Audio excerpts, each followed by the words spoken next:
Good morning, dear brothers and sisters, and dear sangha.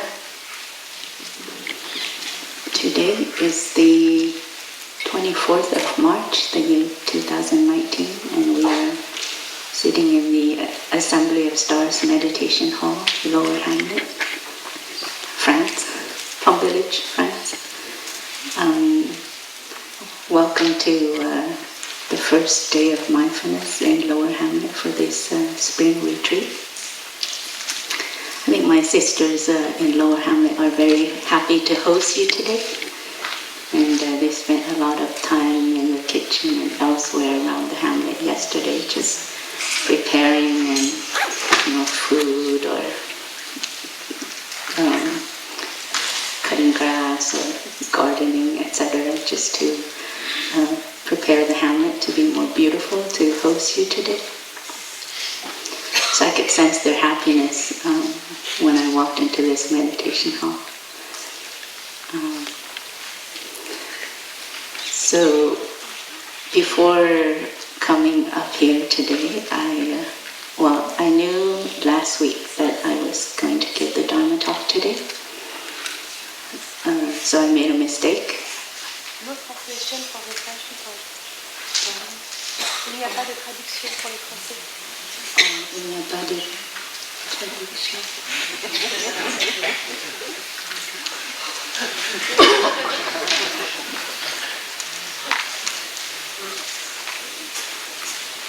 No French translation. Any other languages without translation? I'd be happy if you didn't hear. You just sit there and breathe.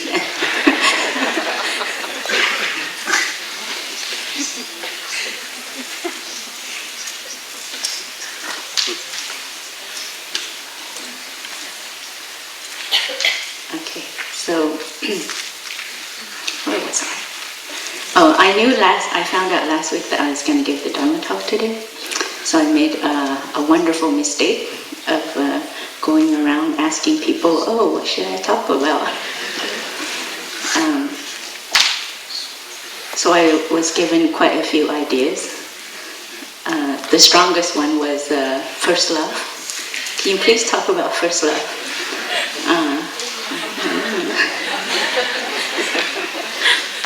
And then, why don't you just talk about your own experiences of suffering?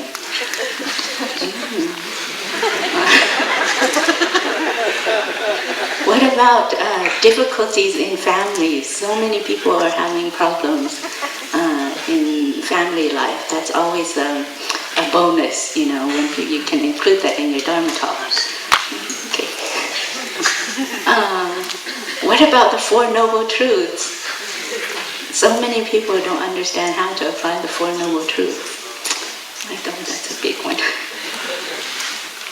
And then, what about beginner's mind? Talk about beginner's mind.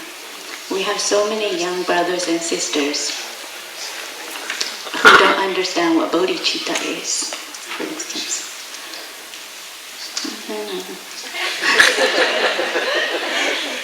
I think the last idea I got was doubt. You should talk about doubt. So many people out there, they don't have faith in anything. So you should talk about doubt. I said, okay. So the biggest mistake I made was to ask for advice. And after hearing all of those topics, I got a bit confused myself. So I'm in doubt right now.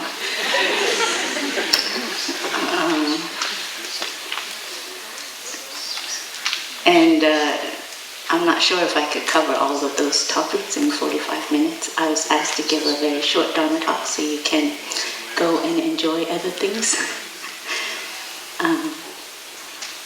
But maybe in this age of micromedia where everything is given to you in bite-sized chunks, I thought, maybe I could cover all of that in 45 minutes.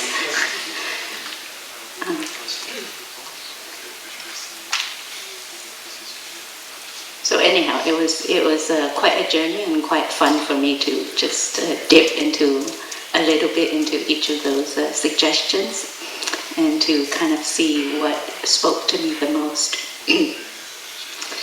And in fact, maybe none of them did. So or maybe all of them, I don't know. But I can start out with a story. Oh yeah, that was one other suggestion. You just have to tell a lot of stories so people don't fall asleep. Just tell stories. Don't do anything else. So I did have a story that came up early this morning for me. And it's a story written by, I think, a monk.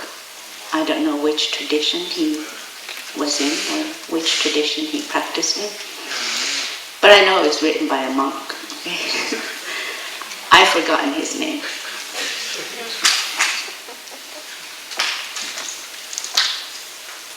But his story is more famous than he is. So I think that's why I've forgotten his name. So he wrote a story about two young men. Their names were Lu Thang and Nguyen Du. They're Vietnamese names. They're Chinese Vietnamese names. Lu Thang, the story of Lu Thang and Nguyen Du. Sometimes people refer to them as just Lu Nguyen. They were two, I'm guessing they were two young medical students, because the story is that one day they went into the forest to look for medicinal plants. And there was this maybe rare kind of medicinal plant that they were looking for. And it's quite difficult to find, so they have to go search for it deep into the forest. And they happened to find some. And then they were very happy having found this plant. And so they wanted to find more, and they traveled deeper and deeper into the forest. And the deeper they got into, they found they were able to find more, so they kept going until they realized they were lost in this forest. And then, so they were trying to find their way back, but they got lost again. And finally, they, in finding their way back, they came across this opening to a cave or something, a valley maybe. And they went through this opening, and suddenly the forest became extremely beautiful. It was a land they've never seen before. And they met with two beautiful young women who came to greet them as they were going through this passage, this opening. They'd never seen such beautiful young women, so they were quite struck by the beauty of these two young women. In fact, the two young women, they were fairies. So of course they had like this otherworldly beauty to them, kind of. You might like to take a moment to just imagine how these two young women look like. Yeah, I think we should do that. We should take a moment to imagine how these two beautiful young women look like. You can close your eyes if you want to. Nobody has to know, about these two young, beautiful women in your mind. But it's just an exercise, so you can try it. I'm quite serious. You probably have an idea already, that's why your eyes are still open. But if we take a moment to just imagine what these two beautiful young women look like in our mind's eyes, maybe immediately we can recognize some of our sources of suffering. Yeah? We we can have an insight right away into what we think is beautiful, into what we think is young. You can have an insight right away into how you see beauty, and what's acceptable or not acceptable. And also we can have an insight right away about how we accept ourselves and see ourselves, or measure ourselves as beautiful or not beautiful. Maybe a lot of happiness can arise for you when you do this exercise, or maybe some suffering has arisen for you.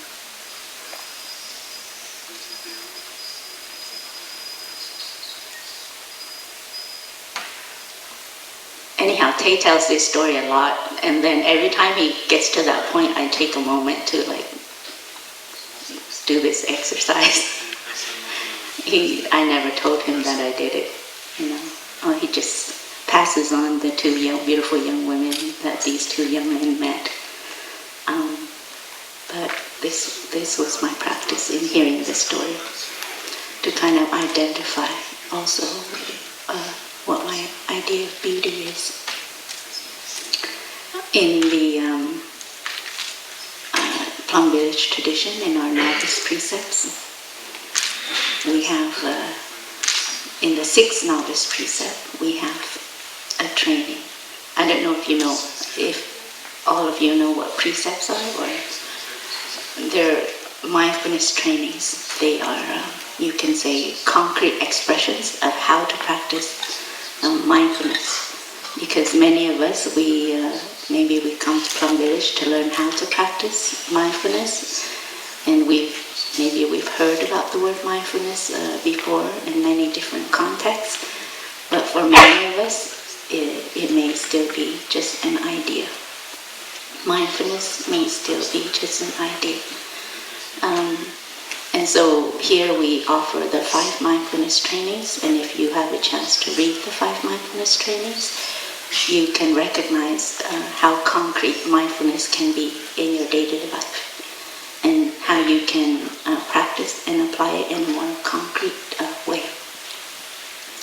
So anyhow, in the Plum Village tradition are novice precepts for those who have chosen to embark on the monastic path. You train as a novice first. In the beginning, you train as a novice first. And it's easy, you have 10 precepts to practice. And then when you become fully ordained, you have either 240 or 340 something precepts, depending if you are a monk or a nun. The monks have less, the nuns have more. Don't ask me why. You can debate about that on your own later. But the 6th novice precept of in the Plum Village tradition, it gives us kind of a direction and maybe an insight about beauty. And I just like to take a moment to read it to you. So the 6th precept is actually about not using cosmetics or wearing jewelry. And it says, aware that the true beauty of a monk or nun is found in his or her stability and freedom. Last week, Brother Blue spoke about freedom. Aware that the true beauty of a monk or a nun is found in his or her stability and freedom. I vow to adorn myself and my sangha with the practice of mindfulness, made concrete by my training in the precepts and mindful manners at all moments. I realize that cosmetics and jewelry only bring about an outer show of attractiveness and foster attachment and infatuation. Therefore, I vow to live simply and dress neatly, wearing clean clothes. I resolve not to use perfume, powder, or other cosmetics or jewelry. Are you impressed with our 6th precept? Anybody want to become a novice?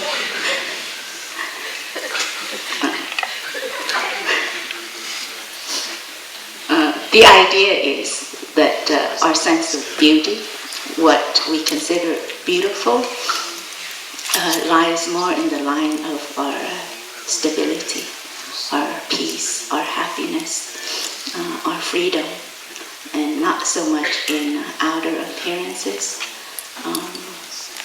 etc. That's one way of looking at it. Of course, we also can appreciate outer appearances as well. It's not like if you practice Zen, then you become snobs and about beauty and you see Miss Universe and you're like, oh, she's not that beautiful. It's not like that. It's more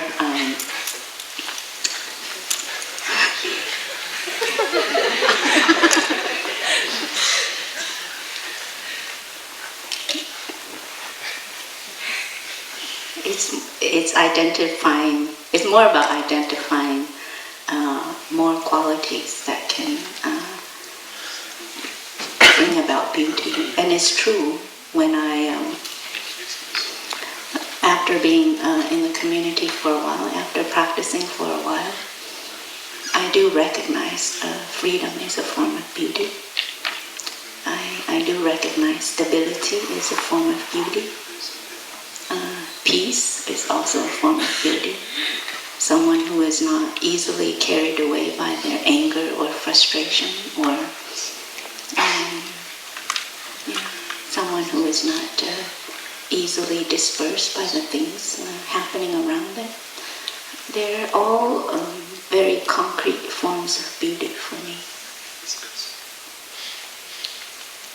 So you might like to take a moment again to imagine the two young women. And what makes them beautiful? There was a young woman who came to us when I was staying at Blue Cliff Monastery. She was, I think at the time, maybe in her late teens, early 20s.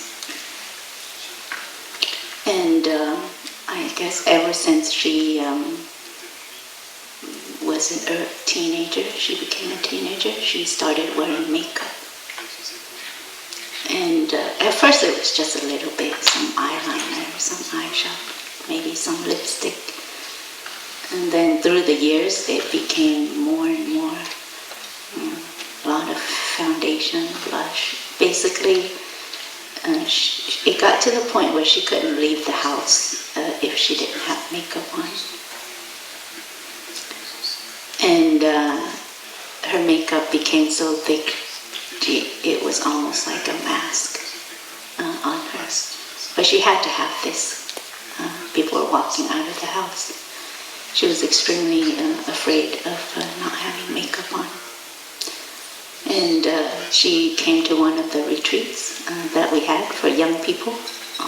Sometimes the brothers and sisters, we go on tours that we call wake-up tours, and we have opportunities to share the practice with the young people, ages 18 to 35. And so this young woman, she came to one of the retreats. And at the end of the retreat, one brother complimented her on how beautiful she was. And maybe she could try wearing less makeup. When I heard this story, I was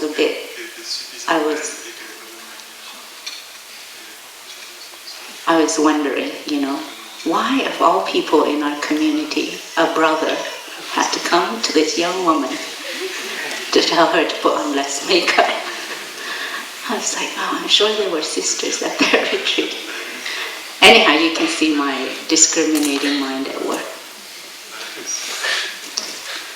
Why, brother? Why? So Anyhow, a miracle happened. By some miracle, this young woman received that message that she was, maybe she was beautiful on her own without makeup. So she tried it for the first time. The day after or something.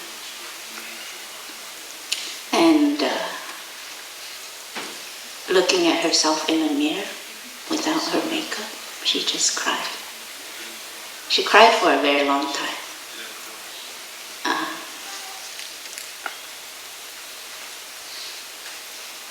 Because it was quite something for her not to leave the house, with no makeup. It was a huge ordeal. And just looking at herself, there's nobody in the bathroom, nobody in the vicinity of the mirror, but just her and her reflection. She cried quite a lot. Looking at herself without makeup, being able to see herself without makeup, and feeling that it was okay. There was nobody else there looking yet. It was just her looking at herself, and before she had a hard time seeing that it was okay. But that day, she saw it was okay. So she cried. And after that, she, by the time she came to Blue Cliff to intern with us for a year, she had stopped wearing makeup. And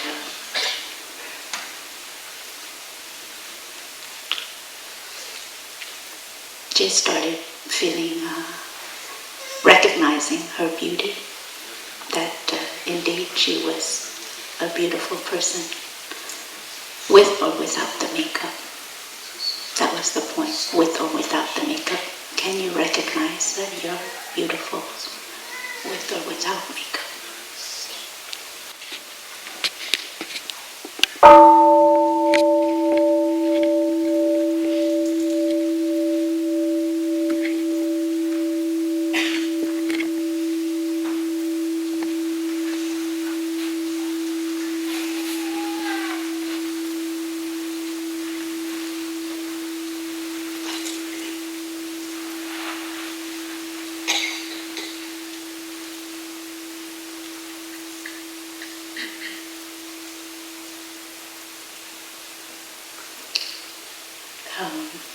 I remember when I first became a nun, and sometimes we had opportunities to attend Te, or sometimes we have a chance to be near Te somehow. Either he's walking past, or he appears next to you, and you kind of get a jolt. I remember there were times when I thought, oh wow, Te could really see through me. Sometimes I sit in the front row when he's giving a Dharma talk, and whatever he was saying, I was like, oh my goodness, is he talking to me? I felt everything he said had to do with everything that I was going through. And so sometimes I felt, oh wow, Te could really see through me. There was that feeling. And then I had a chance to, as a novice, I had a chance to, several occasions I had a chance to attend Te. So you just follow Te around all day. You make his tea, you get his meal, you swing him on the hammock.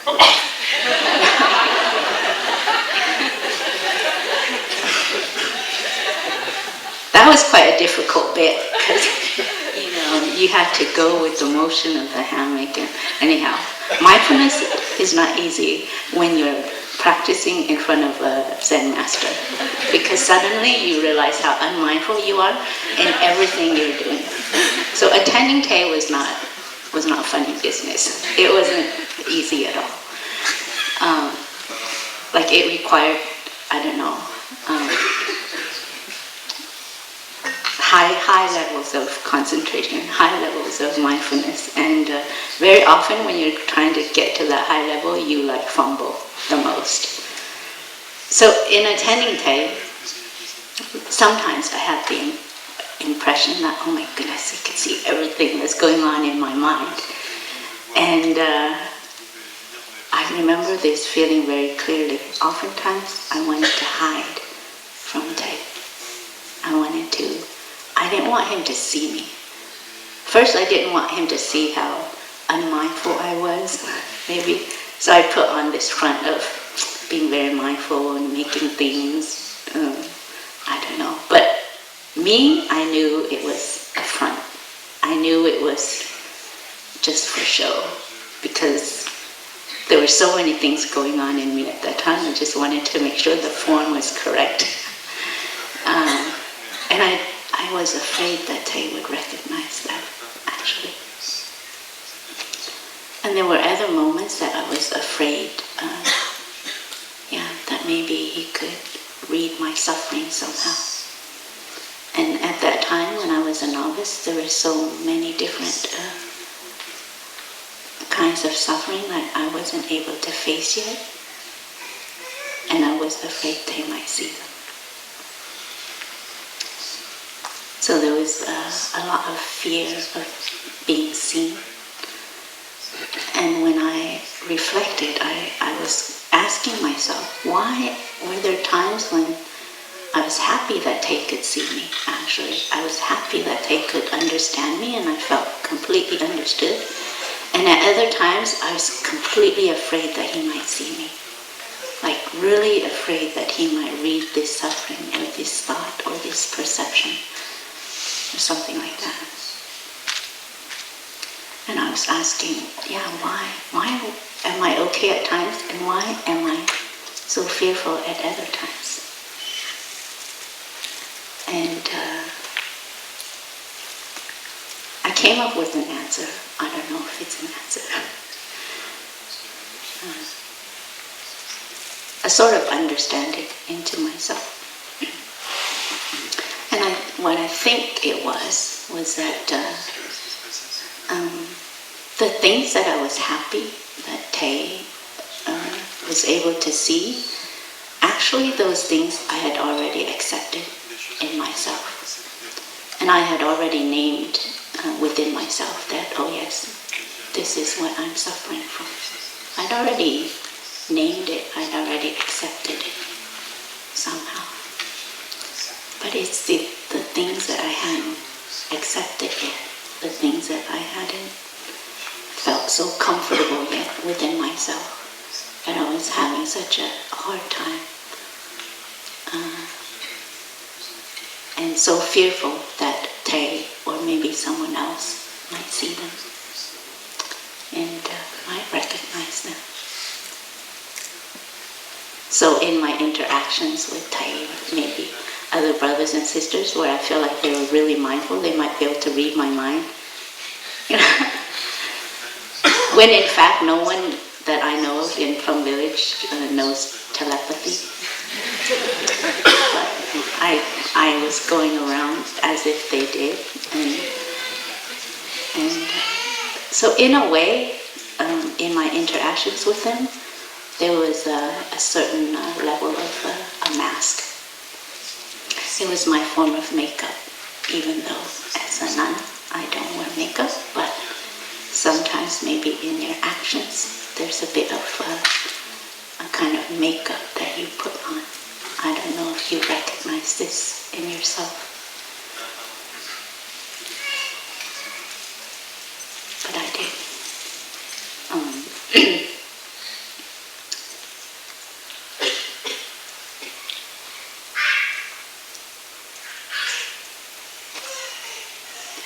So let's move on with the story. We'll get back to it. Get back to how to not wear makeup on our physical form or on our emotional form.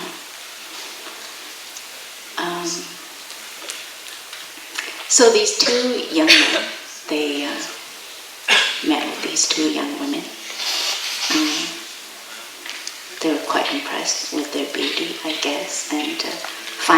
himself in this kind of paradise. So this was a land where, quite a lot of good things happened, I guess.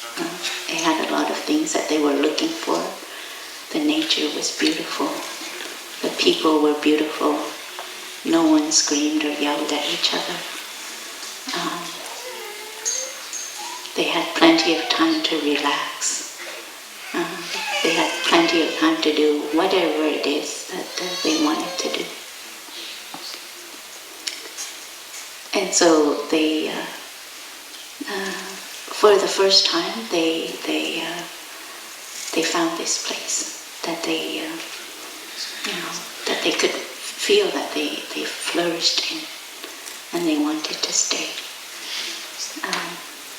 They actually forgot about home, is what happened.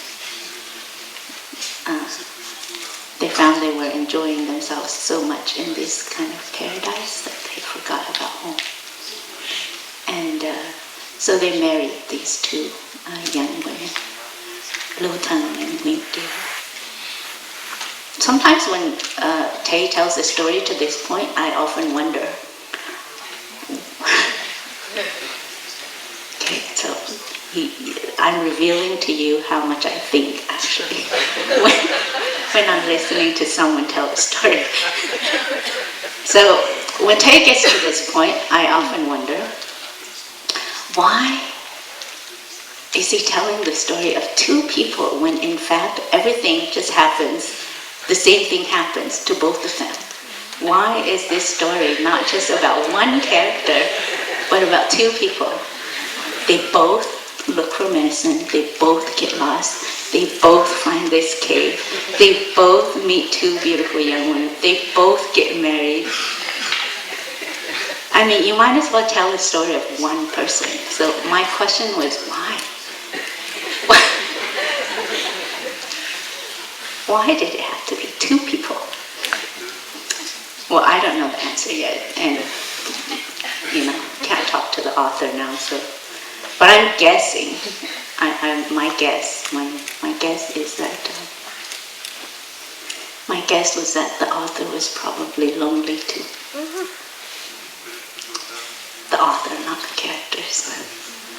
I think maybe scholars back then, or spiritual seekers, very often they were alone in their journey, in their search for knowledge or spirituality, etc. They were very often alone. And so he probably very much wanted a companion. So in his story, he had to make two people, so that at least his characters won't be as lonely as he was. Anyhow, that's my guess. You can make your own, guesses. So they marry these two young women, and they live in paradise for a while. And but after some time, they start to miss home. They start to miss their families. And in the story it says they were here for 6 months, right? 6 months in paradise. And towards the end of this 6 months, they start to miss home, they miss their family, and they want to return. And they want to find a way to come back home. And they have a conversation with with their wives at that time. And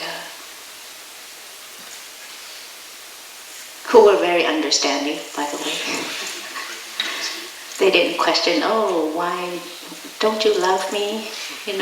Why do you want to leave me? Don't you want to stay with me? Is there something more out there? Am I not enough? Etc. No, these two beautiful young women, they didn't ask these questions. Also, Tay didn't tell this story this way.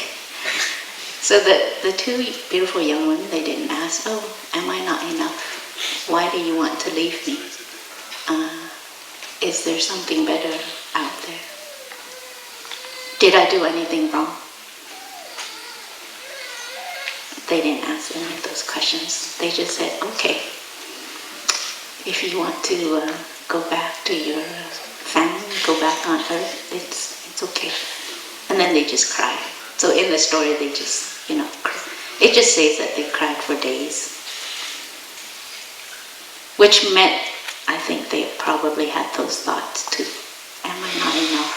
What's wrong with me? Why do you want to leave me? And so on the outer form, they supported these two young men to go back to their homes. And the two fairies, the two young women, they were extremely sad because they knew for a fact that if the young men left this paradise, they knew for a fact that they wouldn't be able to return. So that was what they were mourning. They were mourning like a more permanent loss. And they knew it. The young men, however, thought that maybe they would be able to find their way back to paradise. So anyhow, they left paradise. And when they got back home, when they found their way back to where they had been, actually things were not the same anymore. Because 6 months in paradise was 7 years. No, not 7 years. It was 7 generations. In the story it was 7 generations. So of course when they came back to whatever, their town or city, it had probably grown into a metropolis, and the people were not the same. The ways were not the same anymore. They weren't familiar with anything, neither environment or customs or people, clothing, no. And so they found that they were also strangers in this, where in their minds they had considered home. They now found that they were strangers.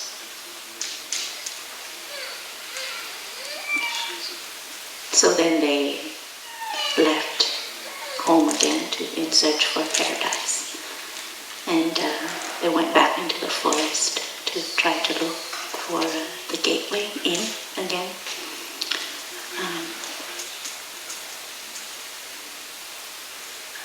Now I don't know if they found their way back in.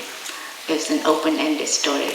Or they just said, they just went to look for paradise again and they were never to be seen. So I don't know if they died looking for paradise or they actually found paradise again. I'm not sure. But that's the ending of the story. They were never to be seen again.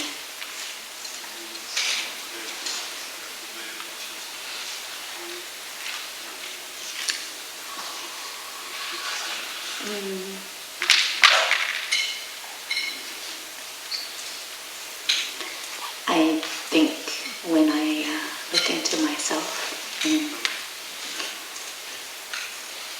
it sounds like a funny story and like almost untrue, impossible story, but actually I can recognize myself in it quite a lot. And maybe many of us can also recognize ourselves. How many of us have been looking for paradise, actually? Either one that we haven't found yet or one that we've lost. How many of us are continuing in our day-to-day life to look for paradise? Paradise may not be just a place, but it could also be a person. It could be a job, a career, a position, a government. It could also be an idea about freedom or independence. liberation.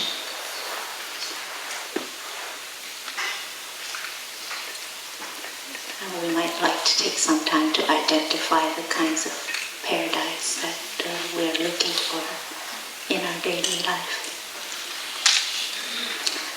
For many of us, Plum Village is also a kind of paradise. And maybe here we've experienced peace, joy, happiness, connection.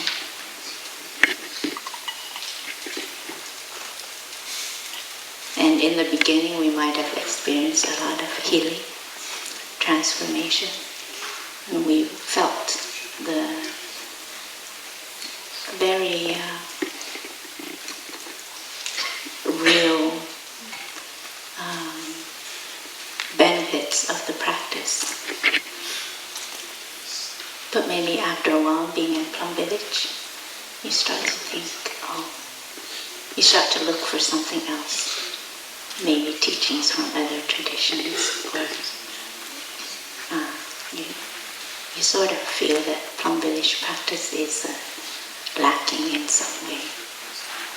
It's not enough anymore.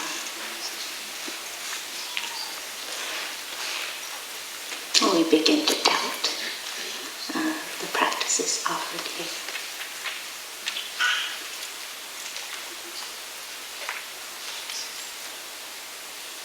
Actually, the Buddha, I really liked how he described doubt. He was quite poetic about it. He said, doubt is like a kind of wilderness in the heart. Quite poetic. Doubt is like a kind of wilderness in the heart. And there's a sutra where he spoke about this in the middle length discourses. And you can have 5 kinds of wilderness in the heart. The first is when we doubt our teacher, and lack confidence in him. It's a kind of wilderness in the heart. Second is when you doubt the teachings or the Dharma. The third is when you doubt or not have confidence in the sangha. And the fourth is doubting the trainings, not having confidence in the trainings. And the fifth is easily identifiable. You start to get angry and displeased with friends on the path, with your comrades. You start to get frustrated and not happy with your brothers and sisters, people in your sangha, etc. So this is the 5th kind of wilderness in the heart. You start to doubt the people around you.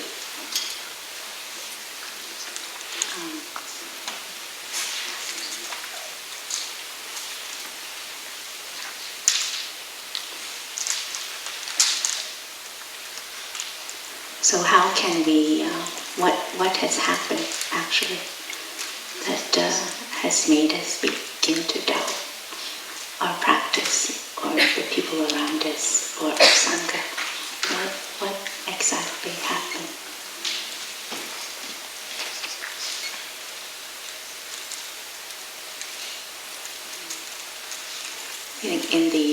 There's a sutra called Sutra on the 100 Parables, and in there's a story about a man who drinks water from this bucket that's, I guess it's placed on kind of like a source of flowing water, and he's drinking water from this bucket. He's thirsty. He drinks the water, and when his thirst is quenched, he goes, "Stop flowing into the bucket. I've had enough already. I don't need to drink anymore. Stop flowing." So he stands there and keeps telling the water to stop flowing into the bucket. Telling the bucket to stop overflowing because he's already quenched his thirst.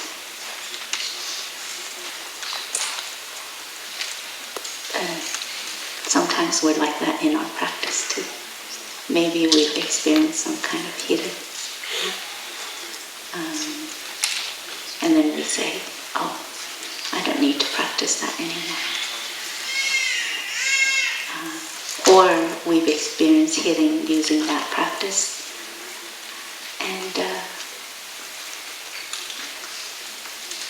and we don't seem to apply it anymore. So it's kind of like that, man. I'm not thirsty anymore. Stop flowing. I don't need the practice anymore. When in fact, actually,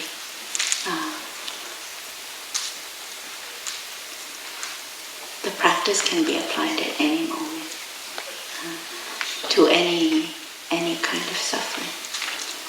And our doubt has arisen maybe because, in my personal experience, when I have those moments, I know that somehow I've stopped practicing. I've stopped practicing to come back to the present moment. I've stopped practicing to come home to myself. I've stopped practicing to understand myself. In fact, at those moments, I've only been lost in my thinking, in my speculations about my situation. But there's no real concrete practice to help me to come back and really identify what is actually going on in my body. What kinds of emotions are there and how can I handle them? What kind of thinking am I engaging in? Or what kind of perceptions am I engaging in? And how can I shift my thinking? How can I shift my perceptions? I've actually stopped doing all of those things. I'm actually just recycling the story of my suffering in my mind. I continue to suffer, and then I doubt the practice, which I haven't been doing.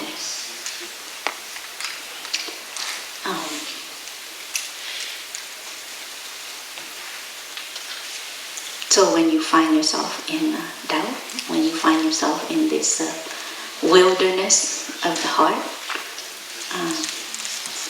it's good to take some time just to maybe, first of all, get our bearings.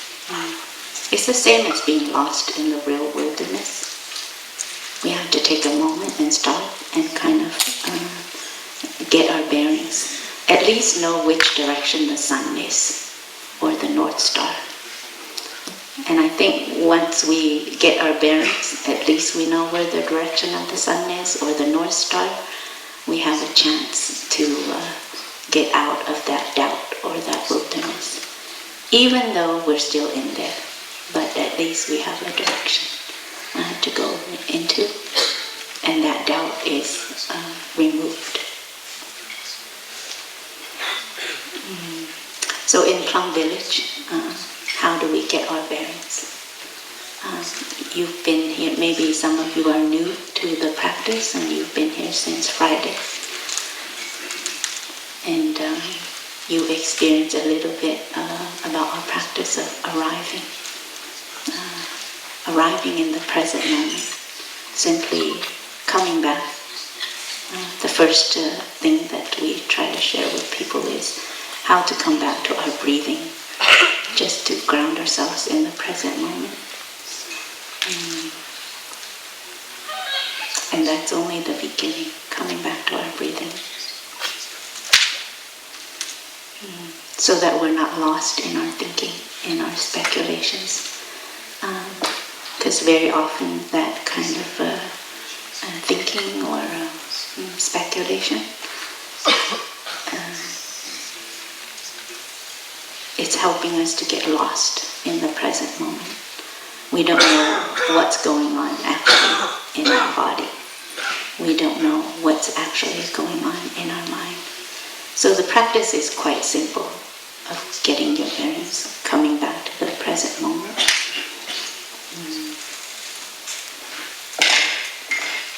When we walk from our room, for instance, to the meditation hall in the early morning,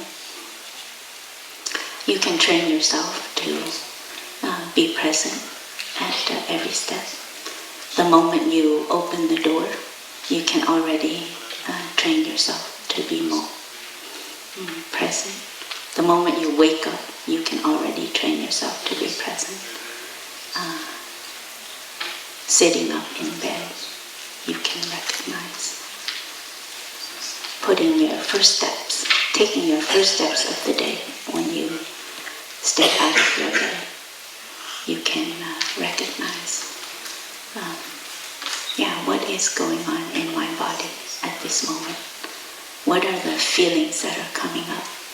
At any moment, there's many, many feelings that come up within you. So our practice is to just simply come back and to identify, I'm waking up, I'm feeling quite pleasant. There are gathas also for us to practice, to kind of direct, short guided meditations to kind of direct our thinking also. Like waking up this morning, I smile.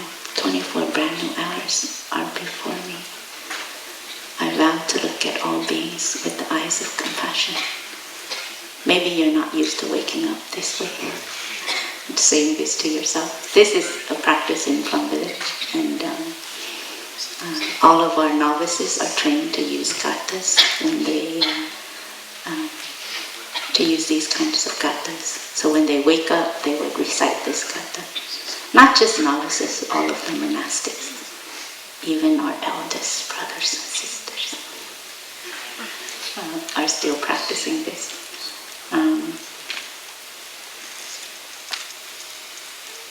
So whatever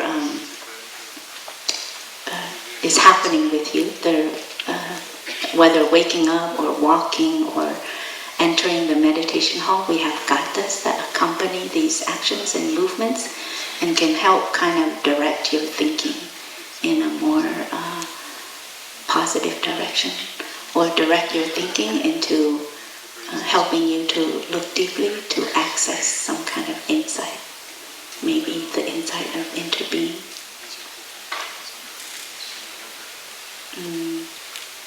So we practice to come home to ourselves, either through mindful breathing, coming back to what's happening in the body, what's happening in the feelings,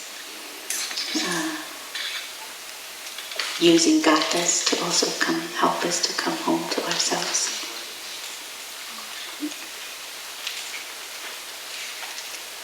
And you can recognize, you can get used to recognizing what's happening in your body and in your mind. Like opening the door, how many sensations come up when you're opening the door? While you step out of your room each morning, how many sensations, the different kinds of sensations that come up for you. Being able to breathe fresh air. What does that do for you? Being able to walk to the meditation hall, enjoying your steps, letting go of your worries, your thinking about the past or the future, and just being present for what's happening. And that is, I'm taking a step. My body feels at ease, my mind feels at ease. So we train ourselves to recognize what's going on in the present moment through these moment to moment like that. And you can also begin to recognize a lot more that's going on. For instance, I'm breathing and I'm alive. I'm still able to walk. I'm actually walking in a very peaceful environment. This small corner in the French countryside.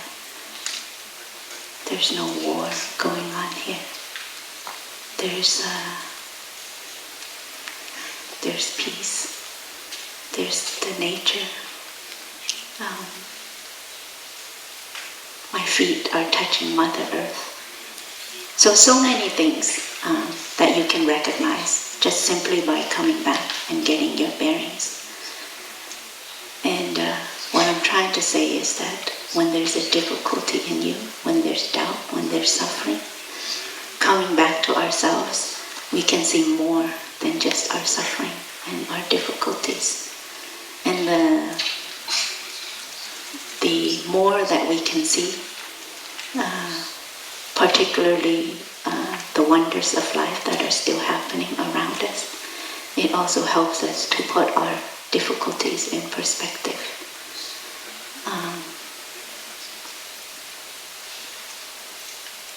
So coming back and being with ourselves, one basic practice of Plum Village to get out of doubt. The second is building your capacity to generate a moment of happiness. And I'm almost out of time, so I don't know if I can cover this. But I'm going to write it down and you can maybe discover it on your own.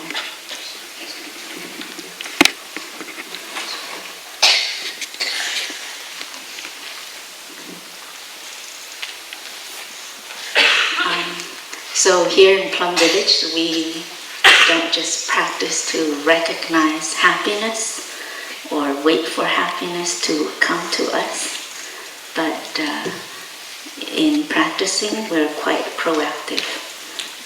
We're quite active in that we try to generate moments of happiness. And you can do this in many different ways. Many ways that you can generate a moment of happiness, and it could be quite immediate. So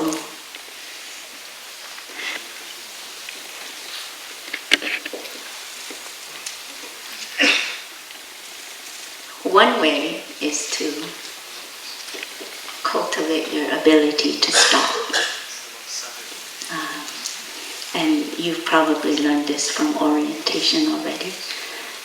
First of all, stopping the running, stopping the circular thinking, stopping the dispersion, and learning how to come back to the present moment.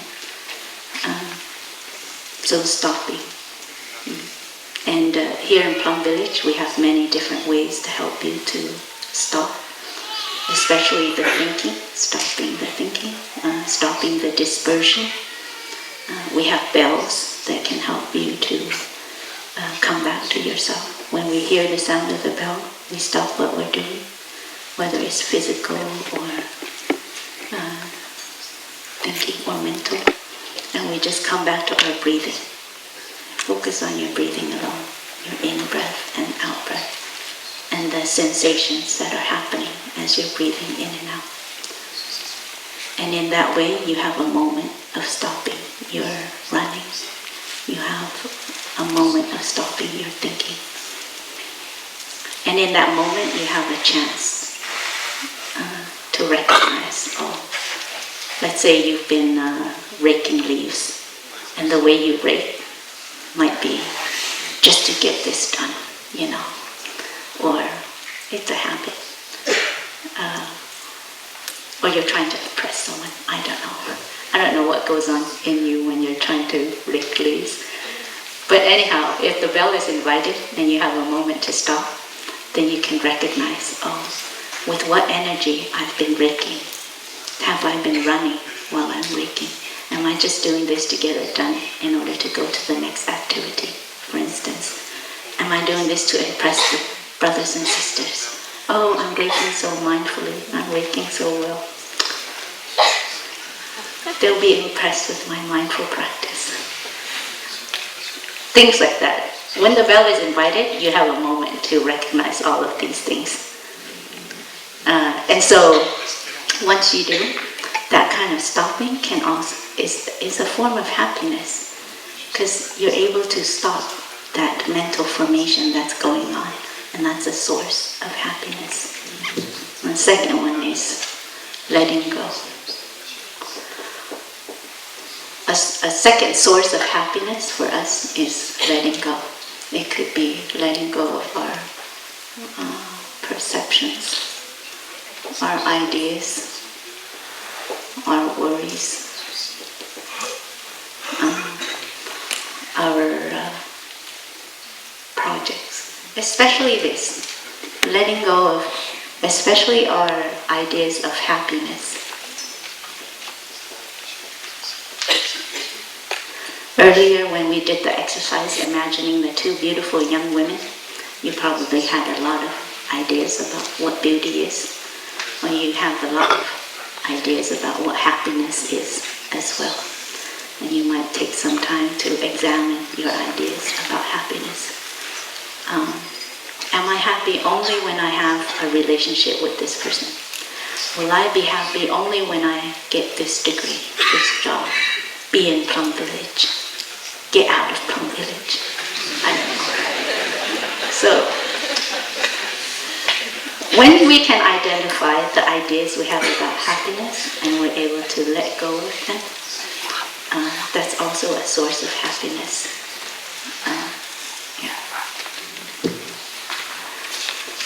Another one is mindfulness as a source of happiness, concentration as a source of happiness, and insight or understanding as a source of happiness. I'm just going to introduce them like that, and you can explore for yourself how mindfulness can be a source of happiness for you, or how concentration can be a source of happiness for you, how understanding can be a source of happiness for you. Because I'm out of time. I hope maybe someone else can pick up on this theme later, next week. I don't know who's giving the Dharma talk next week.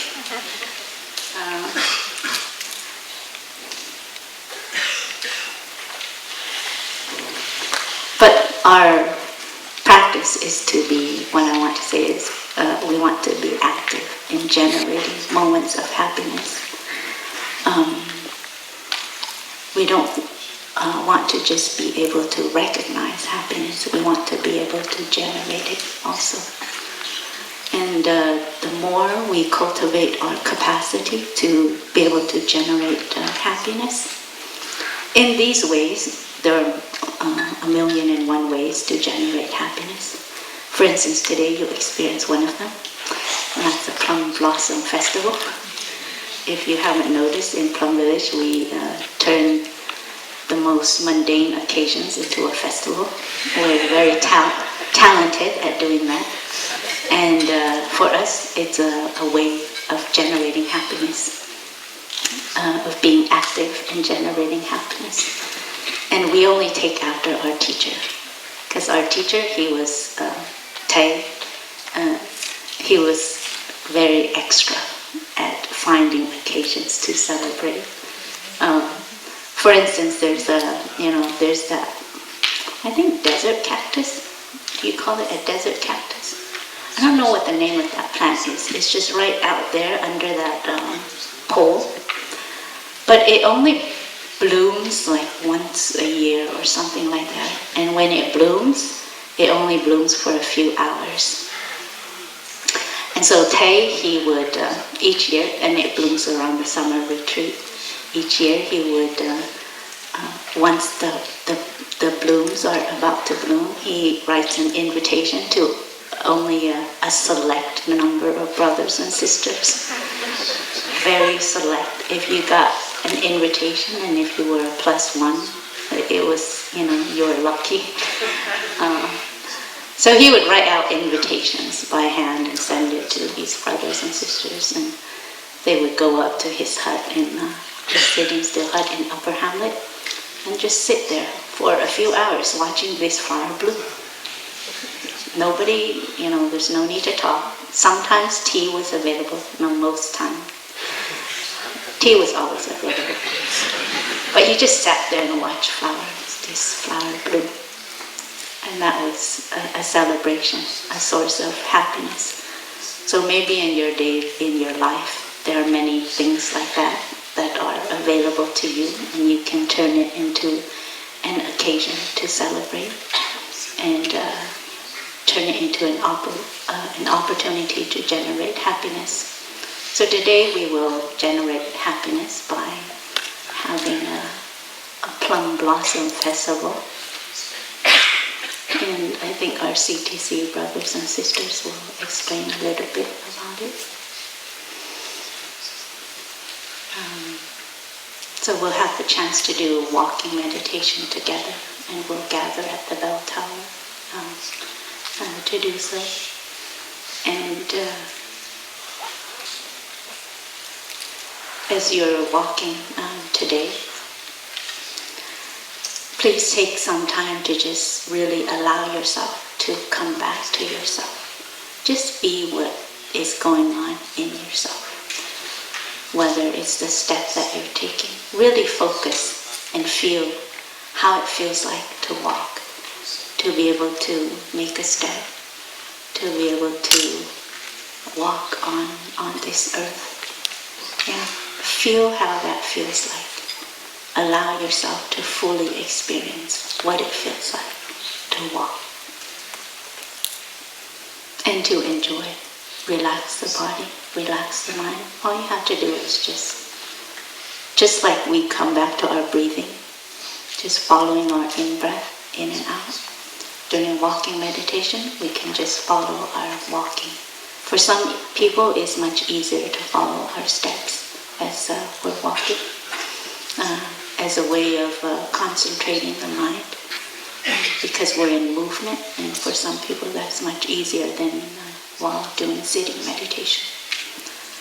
So while we're walking together, we'll have a moment to generate mindfulness as a collective, as a community, each one of us being mindful of the steps that we're taking, mindful of the community around us, of the sun, of the beauty. You know, sometimes when we're walking in Plum Village, sometimes maybe outside and you hear the sound of the bell and you come back to your breathing, and then you open your eyes and suddenly you realize you're walking among plum blossoms. Before that moment you didn't know you were walking among plum blossoms. It's because the bell has helped you to come back to yourself and to realize what's going on in the present moment. So now you see, oh, I'm walking among plum blossoms. And this is a form of paradise. So today when we are walking together, we are generating collective energy of mindfulness, concentration. And also, maybe together we can train ourselves to get in touch with the paradise that is happening in the here and now. Thank you very much for listening to me, and enjoy Plum Blossom Festival.